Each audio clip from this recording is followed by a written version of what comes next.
Hi friends, it's Miss Jordan and I am coming to you live, well, okay, fine, it's recorded, from my living room. There's my fish. You guys were asking about our fish a while ago, and I'm glad we kept him at home during this time because then we would have had to bring him back and forth, back and forth. So it's good that they're living here right now. They're very happy, and they're enjoying when we're making these videos because they get to be in the videos too. Anyways, today's video is going to be about working from home with your friends and family during this time that we're experiencing. And I think it's important that we talk about this for a few reasons. One, this isn't like a normal time of being at home. This is very long and this is very different. We don't get to go out to the movies. We don't get to go out to restaurants very often. I mean, some might be doing takeout still, but some might not be doing them at all. We can't go to the mall.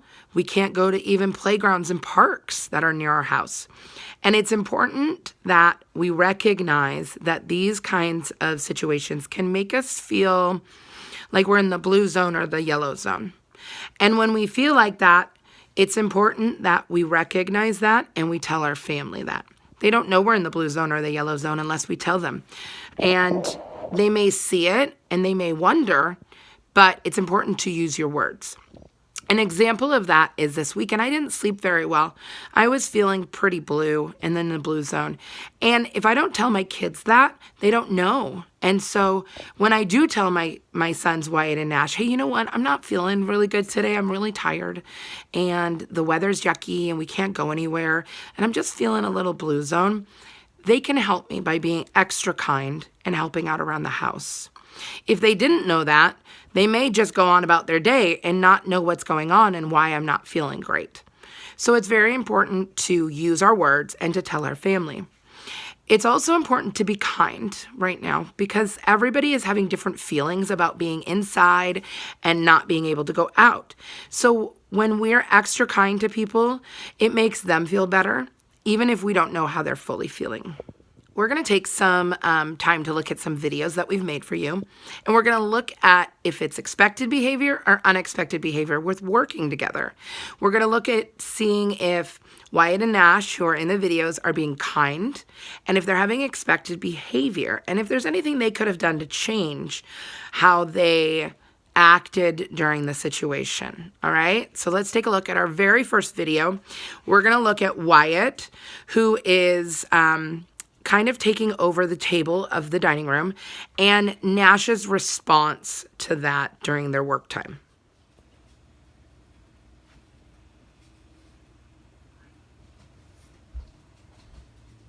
Hey, give me a little more space here, if there's any, like where you can push that forward. Sure. Thank you. Yeah. So in that video, Nash was feeling a little crowded in his workspace today, and he asked his brother Wyatt if he could move his stuff up a little, and he did a great job of explaining to him that he needed more space and what Wyatt could do to help him give that. He said, can you move that up a little? And Wyatt's response was, yes, he can, and he did it. And then Nash said, thank you. Very expected behavior from both of them. I was very proud of both of them. And they used their words to each other, and they were kind. The next video we're going to look at is Nash giving Wyatt supplies when he asks for it. And let's take a look. Need a red pen, someone? Yeah, thanks. So in that video, Nash passed Wyatt a pencil after Wyatt asked for the pencil. It was a very nice exchange. It was very expected behavior. Wyatt could have said, please, can you pass me the pencil? But he did so nicely, and we can always work on adding please next time. But it was very expected behavior between the two of them. Now look at this next video and see what you would do differently. Thank you. Really?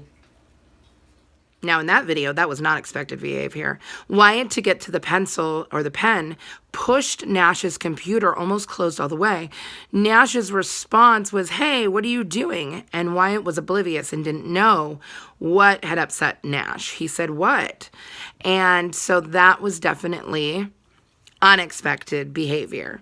And he could have done a lot of different things in that scenario. Doing on our computers right now? I don't want to write. Yes, but that's what we're doing right now. We're writing right now. It's writing time. But I don't want to write. We're not supposed to be like looking up emotions or like emoticons or emojis, whatever you call those. We're supposed to be doing writing right now, please. But I don't want to write.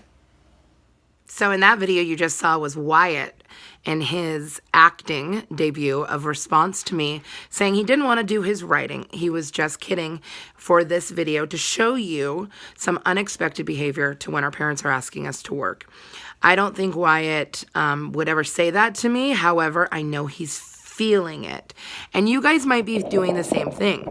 You might be at home and when your parents say something, you might say to them, I don't want to do that. I don't want to do my writing. I don't want to do math. And those are feelings that we have, and they're feelings that are normal. However, we need to know that during these times, we need to be flexible. And when we normally would be doing math and writing and everything at school, we're not doing that right now. And it's so important that you're trying to do a little work at home every single day and that you're following your parents' rules and expectations and you're having expected behavior. Let's take a look at why it's expected behavior if I was to ask him to do his writing. We're supposed to be writing right now. We're not supposed to be on like doing emojis and stuff. Sorry. Thank you. Now, that was a much better response, don't you think? I want you guys to work hard every single day at listening to your parents. They're really trying to just make sure that you're getting the information that you need that's going to be important. And whether that's doing your math facts, doing math worksheets, writing, PE outside, they're really doing what's best for you right now. We, as teachers, and as a state, have given your parents information to be able to help them so that they can teach you at home. And it's hard. It's not their job to be a teacher normally. They're parents, and they teach you in many different ways. But normally the way we do it at school is not how they do it at home. So I want you to give your parents a little bit of understanding and flexibility in your response and behavior. What does that look like to you?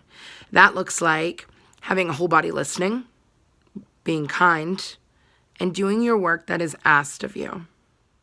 Lastly, I did a little interview with both of my sons about what is hard about working from home, what is good about working from home, and why they think they should be working from home right now.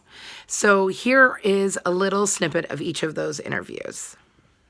All right, Wyatt. So what is the hardest thing about working from home? Probably the focusing. Focusing on what? Like getting to my work and doing my work. What is it that you're finding that you're using a tool that is helping that?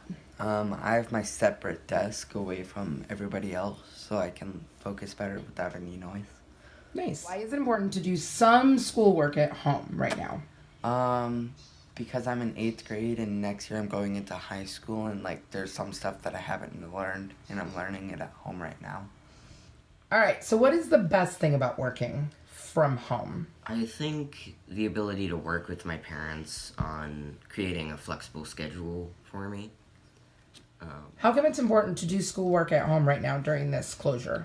Well, I'm in 6th grade right now, and I'm going to be going into 7th grade, hopefully, next year. And that's middle school, and I don't want to forget anything or miss anything from 6th grade. That could help me in 7th grade. All right, friends, what did we learn today?